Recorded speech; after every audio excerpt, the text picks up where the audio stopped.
స్వామివారి కథలు చెబుతాను. ఇవి స్కాంద పురాణంలోనివి 5 అధ్యాయాలుగా ఉంటాయి. ఈ 5 అధ్యాయాలు ఎక్కువసేపు ఏం పట్టవు. శ్రద్ధగా భక్తితో వినండి ఎందుకోసం చెప్పారు అనేది. మీరు వింటున్న ఈ కథ స్కాంద పురాణంలోనిది. పార్వతీదేవే స్వయంగా ఈ వ్రతాన్ని ఆచరించింది. సుబ్రహ్మణ్యేశ్వరుడు ఈ కథని చెప్పాడు.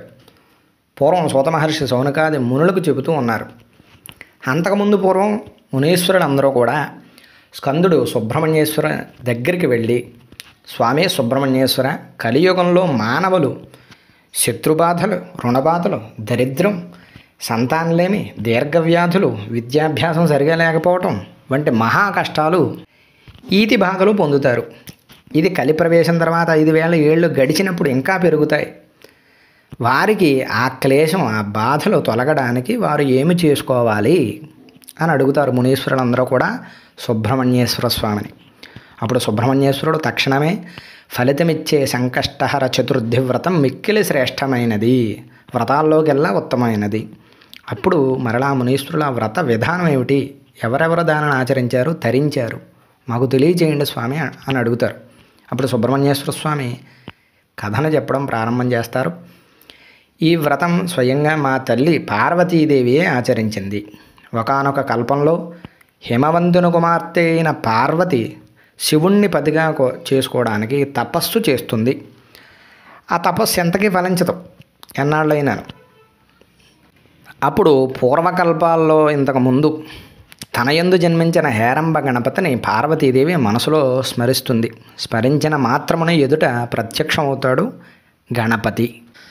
అప్పుడు పార్వతీదేవి ఇతరులకు సాధ్యంగా అన్నటువంటి తపస్సు చేసిన సర్వజన వశంకరుడైన శివుణ్ణి పతిగా పొందుటలో ఆలస్యం జరుగుతూ ఉంది. ఇటువంటి ఆటంకాలు తొలగడానికి సంకష్టహరణ అనే వ్రతం ఆచరిస్తుంటారని నారదాది మహర్షుల ద్వారా విన్నాను. ఆ వ్రత విధానాన్ని నాకు తెలియచేయవలసింది అని గణపతిని పార్వతీదేవి కోరుతుంది. అప్పుడు గణపతి, తల్లి, ఈ వ్రతం గురు శుక్రమూఢాలు లేనటువంటి శుభశ్రావణ మాసంలో బహుళ చతుర్థి నాడు పూజా సామాగ్రి సమకూర్చుకుని సూర్యోదయానికి ముందే నిద్రలేచి నదీ స్నానం లేదంటే నల్ల నువ్వులతో కూడిన నీటితో స్నానం చేసి శుభ్రమైన లేదా పట్టు వస్త్రాలు ధరించి సంకష్టహర చతుర్థి వ్రతం చేస్తానని మొక్కుకుని కోరిక చెప్పుకుని ఎరుపు లేదా తెలుపు రవిగల గుడ్డని గణపతి ముందు ఉంచి పరిచి దానికి పసుపు పెట్టి స్వామిని తలచుకుని మనసులో ఉన్న కోరికను మనసారా ఇందుకోసం నేను ఈ వ్రతాన్ని చేస్తూ ఉన్నానని స్వామికి తెలిపి 3 దోసిళ్ల బియ్యాన్ని అందులో పొయ్యాలి. 2 ఎండు ఖర్జూరాలు, 2 వక్కలు, దక్షిణతో కూడిన తాంబూలం అందులో ఉంచాలి. మనసులో కోరికను ఒకసారి తలచుకుని మూట కట్టాలి. ఆ ముడుపుని గణపతి దగ్గర, స్వామి దగ్గర ఎందు ఉంచి ధూపం చూపించి 3 లేక 11 ప్రదక్షిణలు చేయాలి. ఉదయం అంతా కూడా ఉపవాసంతో ఉండి గణపతిని ప్రార్థిస్తూ సాయంత్రం మరలా తలస్నానం చేసి సూర్యాస్తమయం అనంతరం పూజ గదిని శుభ్రం చేసుకుని పూజ గదిలో పీఠం ఏర్పాటు చేసుకుని ఆ పీఠంలో అలంకరణ చేసి బంగారం, వెండి, రాగి లేదా మట్టితోనైనా నా యొక్క విగ్రహాన్ని, ప్రతిమను ఉంచి ఉదకంతో నింపినటువంటి కలశాన్ని పెట్టి ఎరుపు వస్త్రంతో చుట్టి మండపం మీద ఉంచి అష్టదళ పద్మంపై ముగ్గు వేసి ముగ్గుపై ఉంచాలి పీఠాన్ని. నా ప్రతిమ అక్కడ పెట్టి నన్ను ప్రాణ ప్రతిష్టాపన చెయ్యాలి. నన్ను అంటే ఇక్కడ గణపతి పార్వతీదేవికి చెబుతూ ఉన్నాడు. విభూతి, గంధాక్షతలతో, పుష్పాలతో, మారేడు దళాలు, గరిక పూసలతో అర్చన చేసి ధూపదీప నైవేద్యాలు అర్పణ చేసి ఉదయం కట్టినటువంటి ముడుపు బియ్యాన్ని కుడుములు లేదా పొంగలి, పరవన్నం ఏదైనా నాకు ప్రీతిగా నైవేద్యం తయారు చేసి నివేదన చేయాలి. ఒక ఆచార్యుడిని, పురోహితుడిని పెట్టుకుని ఈ పూజనంతా ఆయన చెప్పిన విధంగా శాస్త్ర ప్రకారంగా నిర్వర్తించి ఈ వ్రత కథల్ని శ్రద్ధగా చెప్పుకోవాలి. నా యొక్క కథలన్నీ కూడా విన్న తరువాత బ్రాహ్మణునికి దక్షిణ తాంబూలాలు ఇచ్చి ఆయన యొక్క ఆశీర్వచనం పొందాలి. వ్రతం చేసిన రాత్రి నిద్రపోకుండా కాలక్షేపం చేస్తూ దైవ సంబంధిత నృత్య గీతాద వాద్యాదులచే జాగరణ చెయ్యాలి. మరునాడు యథాశక్తి 21 మంది బ్రాహ్మణులకి పిలిచి సంతృప్తిపరిచి దానాలను ఇచ్చి వాళ్ళ యొక్క ఆశీర్వచనం పొందాలి. ఈ వ్రతాన్ని, నాకు ప్రియమైన ఈ వ్రతరాజాన్ని భక్తి శ్రద్ధలతో ఆచరించడం వల్ల నేను సంప్రీతి చెంది వాంఛితార్థాలు తీర్చగలను అని గణపతి పార్వతీదేవికి చెబుతారు. పార్వతీదేవి యథావిధిగా సంకష్టహర గణపతిని అర్చించి ఆ వ్రత మహిమ వల్ల 6 నెలలు తిరగకుండానే ఇతర ప్రయత్నాలు ఏమీ అవసరం లేకుండానే పరమేశ్వరుణ్ణి పతిగా పొందగలిగినది. అటువంటి మహత్తరమైనటువంటిది వ్రతం అని చెప్పేసి మొదటి అధ్యాయాన్ని సూత మహర్షి శౌనకాది మహర్షులకి చెప్పినట్టుగా సుబ్రహ్మణ్యేశ్వర స్వామి మునీశ్వరులందరికీ కూడా వివరించారు. ఇది మొదటి అధ్యాయం. రెండవ అధ్యాయం సూత మహర్షి శౌనకాది మహర్షులకి చెబుతూ ఉన్నారు.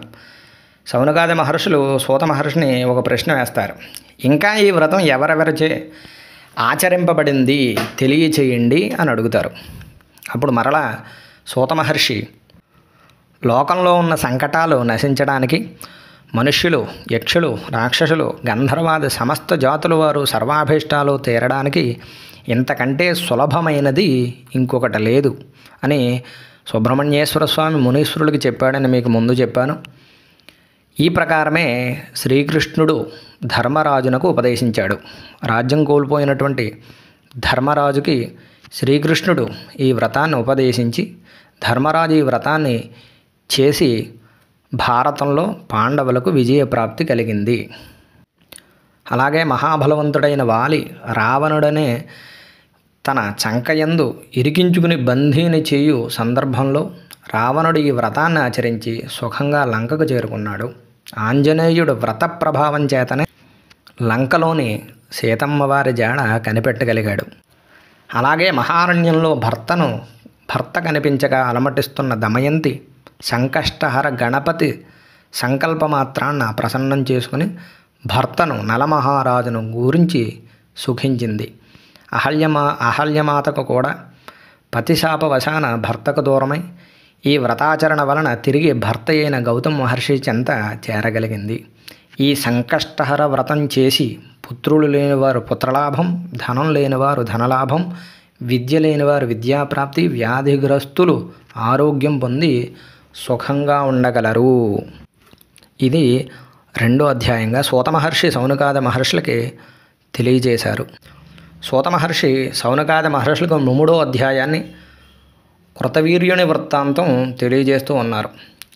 ఈ కథని ఇంతకుముందు మునీశ్వరులకి సుబ్రహ్మణ్యేశ్వర స్వామి తెలియజేసినట్టు బ్రహ్మదేవుడు సూరసేన అనే మహారాజుకి చెబుతూ ఉన్నారు.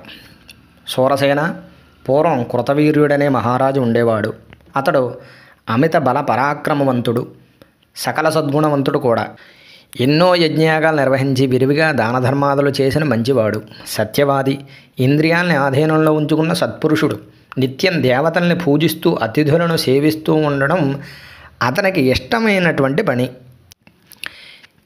చతురంగ బల సమేతుడైన కృతవీర్యుడు నిత్యం 12,000 మంది విప్రులతో సహభంక్తి భోజనం చేసేవాడు. అలాంటి మహారాజుకి సుగంధి అనే భార్య ఉంది. ఆమె మహాపతివ్రత, సుగుణవతి, అతిలోక సౌందర్యవతి.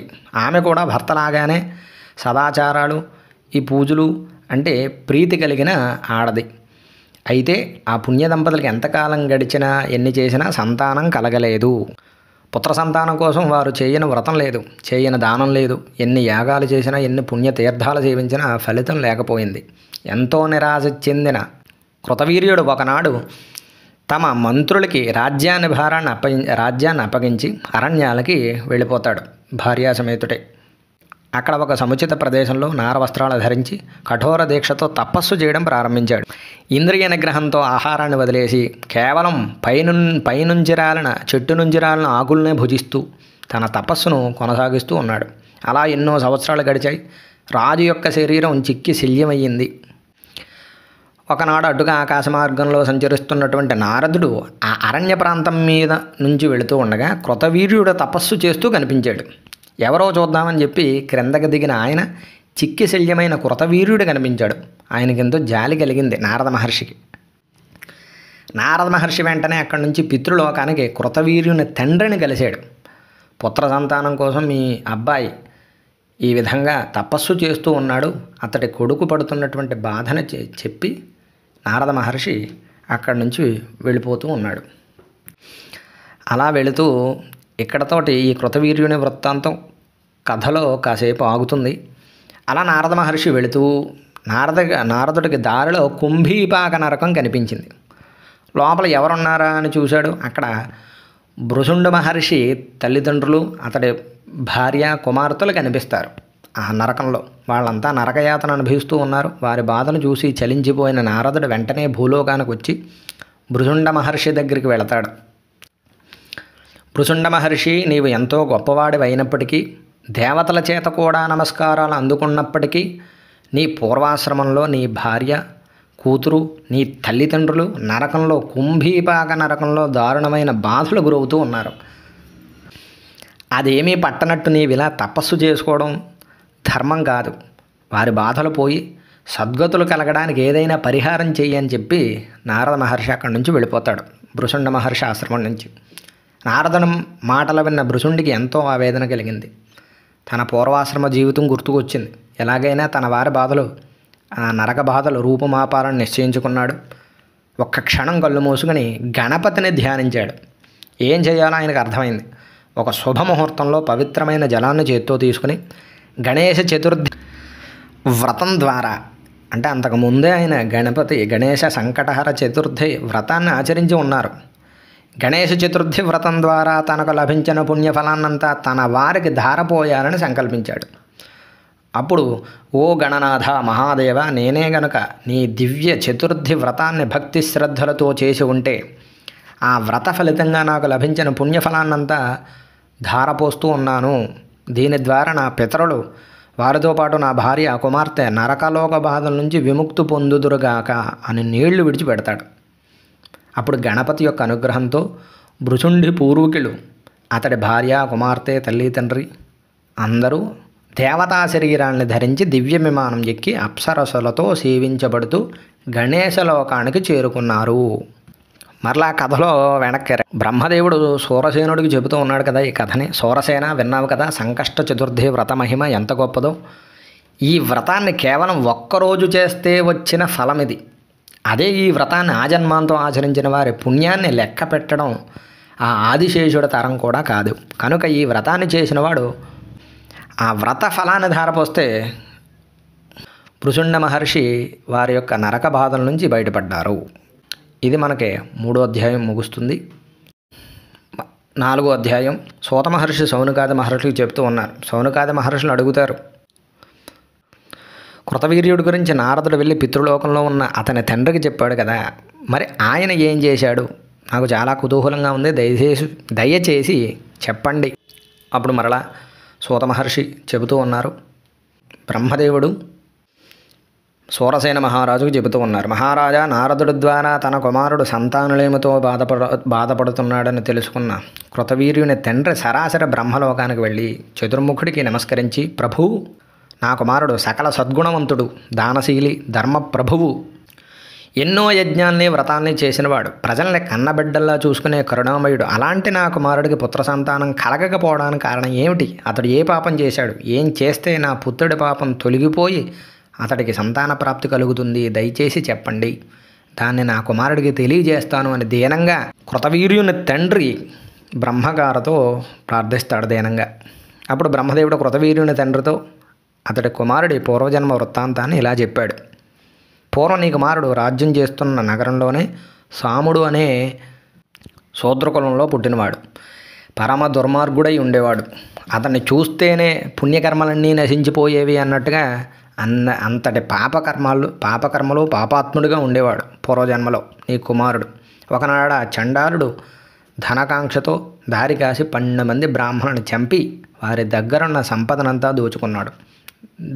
దోచిన సొత్తంతా తీసుకుని నెమ్మదిగా ఆ సాయంత్రానికి తన ఇంటికి చేరుకున్నాడు. ఆ ఇంటికి వెళ్ళిన రోజు మాఘబహుళ చతుర్థి, సంకష్టహర చతుర్థి రోజు. చంద్రుడు ఉదయించే సమయానికి ఇంటికి వచ్చిన సాముడు తన కుమారుణ్ణి గణేశ గణేశ అని పేరు పెట్టి పిలిచాడు. కొడుకు బయటకు వచ్చి తండ్రి దోచిన సొత్తును పట్టుకుని లోపలికి తీసుకెళ్ళాడు. ఇద్దరూ కలిసి కడుపు నిండా భోజనం చేశారు. కొన్నాళ్ళకే సాముడు మరణిస్తాడు. సాముడు పరమపాపి అయినప్పటికీ అతన్ని తీసుకువెళ్ళడానికి వినాయక లోకం నుంచి దూతలు వస్తారు. మనకు సందేహం కలగవచ్చు, ఇదేమిటిది, ఇంత పాపాత్ముడు, ఇంత దుర్మార్గుడై ఉండి కూడా గణేశలోకం ప్రాప్తించడం ఏమిటి? కారణం ఏమిటంటే పూర్వం స్వాముడు మాఘబహుళ చవితి నాడు దొంగతనం చేసి యావలో పొద్దున్నుంచి ఏమీ తినకపోవటం, ఉపవాసం. సంధ్యా సమయంలో ఇంటికొచ్చి కొడుకుని గణేశ గణేశ అని పిలిచాడు. కొడుకుతో కలిసి ఆ గణేశుడు అందరిళ్ళ దగ్గర నుంచి దోచుకొచ్చినటువంటి ఆ ప్రసాదాన్ని తినడం వల్ల అతడికి అమితమైన పుణ్యఫలం లభించింది. పైగా ఆ రోజు గణేశుడికి ప్రీతికరమైన తిథి కూడా, అందుకే అతడికి స్వామి యొక్క అనుగ్రహం లభించింది. ఆ విధంగా గణేశ దూతలు వచ్చి తెచ్చిన విమానం ఎక్కించి సాముణ్ణి వినాయక లోకానికి చేరుకున్నాడు. కొంతకాలం గడిచాక ఆ సాముడే భూలోకంలో కృతవీర్యుడనే పేరుతో నీ పుత్రుడిగా ఈ జన్మలో జన్మించాడు. అయితే ప్రస్తుతం అతడెన్ని పుణ్యకర్మలు చేస్తున్నప్పటికీ గత జన్మలో విప్రుల్ని చంపిన అందరినీ బాధించినటువంటి దోషం వల్లే ఈ జన్మలో సంతాన భాగ్యానికి నోచుకోలేదు. అతడు చేసిన పాపం నశిస్తేనే సంతానం కలుగుతుంది అని బ్రహ్మదేవుడు పలుకుతాడు. ఆ మాటలు విన్న కృతవీర్యుడి తండ్రి ఎంతో బాధపడుతూ, పితామహ, నా కుమారుడు చేసిన బ్రహ్మహత్యా పాపం క్షమించరానిది. అయితే దాన్ని పోగొట్టుకునే మార్గం ఏదైనా ఉంటే సూచించండి, అది ఎంత కష్టమైనదైనా సరే అని కృతవీర్యుని తండ్రి ప్రాధేయపడతాడు. అప్పుడు బ్రహ్మగారు, నీ కుమారుడు అత్యంత మహిమాన్వితమైనది, కోరిన కోరికలు తీర్చేదేనే శ్రీ గణేశ సంకష్ట చతుర్థి వ్రతాన్ని గనుక చేస్తే అతడు చేసిన పాపాలన్నీ నశిస్తాయి. ఆ వ్రతాన్ని ఎలా చేయాలో చెబుతున్నాను విను. ఆ వ్రత విధానం చెప్పసాగాడు. మాఘమాసంలో వచ్చే బహుళపక్షంలో మంగళవారం నాడు చతుర్థి తిథి కూడా కలిసి ఉన్న రోజు ఈ వ్రతం చెయ్యాలి. ఆ రోజు ఇక్కడ ప్రతి నెలలోనూ కూడా మనకి బహుళ చతుర్థిని సంకష్టహర చతుర్థిగా చెబుతారు. ఇందాక పార్వతీదేవి అమ్మవారు చేసింది శ్రావణ మాసంలో, ఇప్పుడు బ్రహ్మగారు చెబుతుంది మాఘమాసంలో. అంటే ప్రతి నెల యందు కూడా ఈ వ్రతం ఒక్కొక్క ఫలితాన్ని ఇస్తూ ఉంటుంది. ఆ రోజున సాయంత్రం చంద్రోదయ సమయంలో ఈ వ్రతాన్ని ప్రారంభించాలి. ఆ రోజు ఉదయం స్నాన సంధ్యాది అనుష్ఠానాల్ని పూర్తి చేసుకుని గణపతి ఏకాక్షర మంత్రాన్ని, షడాక్షర మంత్రాన్ని గణేశాయ నమః అని యథాశక్తి జపించాలి. ఉదయం అంతా ఆహారం తీసుకోకుండా కేవలం పాలు పళ్ళు మాత్రమే సేకరించాలి. ఆ పూటంతా మౌనంగా ఉండాలి. గణపతిని మనసులో ధ్యానించాలి, స్మరణ చేస్తుండాలి. ఆ రోజు సాయంత్రం తెల్ల నువ్వుల పిండి, ఉసిరికాయ రసంతో తయారు చేసిన పదార్థంతో నలుగు పెట్టుకుని స్నానం చేయాలి. తరువాత కనీసం 1116 లేక 108 సార్లు గణేశుడి ఏకాక్షరి, షడాక్షరి లేక గణానాంత్వనేక వైదిక మంత్రాల్ని జపించాలి. ఇలా జపం చేసి పూర్తి చేసిన తర్వాత వరప్రదాయకుడైన గణేశుణ్ణి షోడశోపచారాలతో పూజించాలి. నివేదనగా స్వామికి ఉండ్రాళ్ళు, వడపప్పు, పానకం, అరిసెలు, జంతికలు, పూర్ణాలు, బూరులు, పరమాన్నం, పులిహోర, చక్ర పొంగలి, కట్టె పొంగలి ఇలాంటివి శక్తి కొద్దీ సమర్పించాలి. 21 రకాల పుష్పాలని, ఫలాల్ని, 21 దూర్వాంకురాల్ని, దక్షిణ తాంబూలాల్ని స్వామికి సమర్పించాలి. చంద్రోదయం నాటికి వివిధ రకాల పుష్పాలతో గణేశుణ్ణి అందంగా అలంకరించాలి. చంద్రోదయం కాగానే ముందుగా ఆ గణపతికి మూలమంత్రముతో, తర్వాత చంద్రుడికి అర్ఘ్యాన్ని ఇవ్వాలి. అర్ఘ్యప్రదానం పూర్తి అయ్యాక స్వామికి ప్రదక్షిణ నమస్కారాలు చేసి అపరాధ క్షమాపణ కోరుకుని కనీసం 21 మంది తగ్గకుండా విప్రుడికి భోజనం పెట్టాలి. ఆ తర్వాత గణేశుడు వ్రత కథ విని తాను మౌనంగా స్వామి ప్రసాదాన్ని స్వీకరించాలి. ఆ రోజు రాత్రంతా నిద్రపోకుండా గణేశ సంకీర్తనలు పాడుకుంటూ జాగరణ చేయాలి. ఈ విధంగా గణేశ చతుర్థి వ్రతాన్ని నియమపూర్వకంగా 1 సంవత్సర కాలం పాటు చేస్తే ఆ కృతవీర్యుడు చేసిన, మీ అబ్బాయి చేసిన పాపాలన్నీ కూడా క్షయమైపోతాయి. అతడి కోరికలన్నీ తీరతాయి. సంతానం లేని వారికి సంతాన భాగ్యం కలుగుతుంది. ఈ వ్రతం చేయడం వల్ల సకల దోషాలు, కష్టాలు తొలగిపోయి ఆయురారోగ్య ఐశ్వర్యాలు సమకూరుతాయి, శత్రుబాధలు ఉండవు అని 4వ అధ్యాయాన్ని సూత మహర్షి సౌనకాది మహర్షులకి తెలియజేశారు.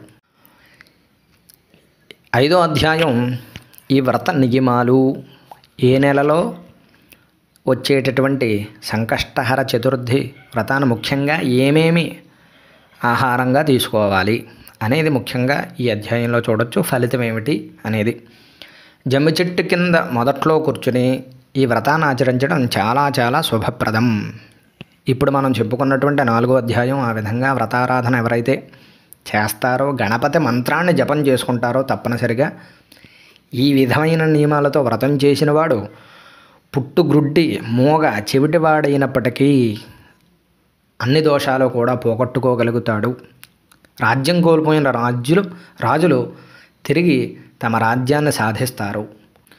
ఎంతో విశిష్టమైన ఈ చతుర్థి వ్రతాన్ని ఆచరించేవారు తప్పనిసరిగా ప్రతి మాసంలో వచ్చే చవితి తిథి నాడు కొన్ని ఆహార నియమాలను తప్పకుండా పాటించాలి. అవేమిటో చెబుతున్నాను వినండి. శ్రావణ మాసంలో అయితే నెయ్యి లడ్డులు తినాలి. భాద్రపద మాసంలో చవితి నాడు పెరుగు తినాలి. ఆశ్వీజ మాసంలో చవితి నాడు ఉపవాసం చేయాలి. కార్తీక మాసంలో చవితి రోజున పాలు పానకాన్ని స్వీకరించాలి. మార్గశిర మాసంలో ఆహారం తీసుకోకూడదు. పుష్యమాసంలో చవితికి గోమూత్రం లేదా పానకాన్ని సేవించాలి. మాఘమాసంలో అయితే చవితి నాడు నువ్వులను ఆహారంగా తీసుకోవాలి. పాల్గొన చవితి నాడు బహుళ చవితి నాడు పంచదార నెయ్యిని స్వీకరించాలి. చైత్ర బహుళ చవితి నాడు పంచగవ్యాలు లేదంటే ముఖ్యంగా పాలు స్వీకరించాలి. వైశాఖ మాసంలో నెయ్యి వేసుకుని భోజనం చేయాలి. ఆషాఢ మాసంలో అయితే ముఖ్యంగా తేనె స్వీకరించి ఈ నియమాలు ముఖ్యంగా పాటించుకోవాలి. ఈ విధంగా ప్రతి మాసంలో వచ్చే చతుర్థి తేదీ నాడు ఈ చెప్పిన ఆహార పదార్థాలను స్వీకరిస్తూ నియమపూర్వకంగా వ్రతాన్ని ఆచరిస్తే సకల సిద్ధులు కలుగుతాయి అని బ్రహ్మదేవుడు కృతవీర్యుని తండ్రికి గణేష చతుర్థి వ్రత విధానాన్ని వివరించినట్టుగా సుబ్రహ్మణ్యేశ్వర స్వామి మునీశ్వరులకి చెప్పినట్టుగా స్కాంద పురాణంలో ఉన్నటువంటి ఈ విషయాన్ని సూత మహర్షుల వారు సౌనకాది మహర్షులందరికీ మనందరికీ కూడా వివరించారు. ఇది గణేష వ్రత ఫలితం, వ్రత మహత్యం, వ్రత కథ. సర్వే జనా సుఖినో భవంతు. ఇప్పుడు మరలా స్వామివారికి హారతిచ్చి నమస్కారం చేసి స్వామివారి ప్రసాదాన్ని స్వీకరించాలి. సంకష్టహర గణేష అనుగ్రహ కటాక్ష ఫల సిద్ధిరస్తు.